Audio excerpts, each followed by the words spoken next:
Hi friends, இப்போ வந்து நான் சுண்டல் மசாலா செய்ய போகிறேன். வாங்க எப்படி செய்யலான்னு பார்க்கலாம். கடாயில் எண்ணெய் ஊற்றிருக்கேன், கடுகு சேர்த்துக்கலாம். ஃப்ரெண்ட்ஸ், கடுகு பொரிஞ்சதும் வெங்காயமும் கருவேப்பிலையும் சேர்த்துருக்கேன். அப்புறம் கொஞ்சம் தக்காளி சேர்த்துக்கிறேன்.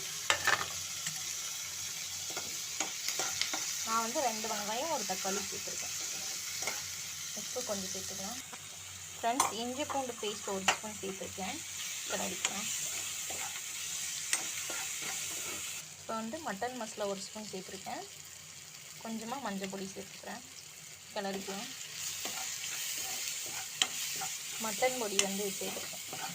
இது வந்து நான்வெஜ் டேஸ்ட்டில் இருக்கும், நல்லாயிருக்கும். ரசத்தோடு காம்பினேஷன் நல்லாயிருக்கும். ஃப்ரெண்ட்ஸ், இப்போ வந்து சுண்டல் சேர்த்துருக்கேன். வெள்ளை சுண்டல் நல்லா வேக வச்சுருக்கேன். சுண்டல் சேர்த்துருக்கேன்.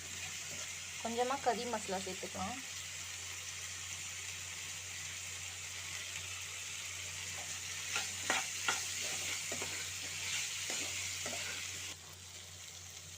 இது வந்து புதினா இருக்குல்ல, அதை வந்து அரைச்சி வச்சுருக்கேன்.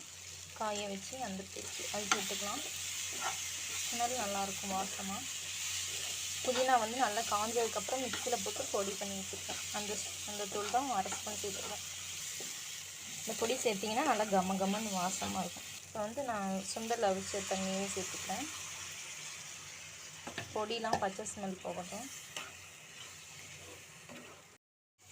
அவ்வளோதான் ஃப்ரெண்ட்ஸ், சுண்டல் மசாலா ரெடி ஆயிடுச்சு. இதில் குழம்பு, சாம்பாருக்கு, ரசத்துக்கு வந்து கிரேவி மாதிரி சைட் டிஷ்ஷாக வச்சு சாப்பிட்லாம், நல்லாயிருக்கும். லாஸ்ட்டாக மல்லி எடுத்து வைக்கிறேன்.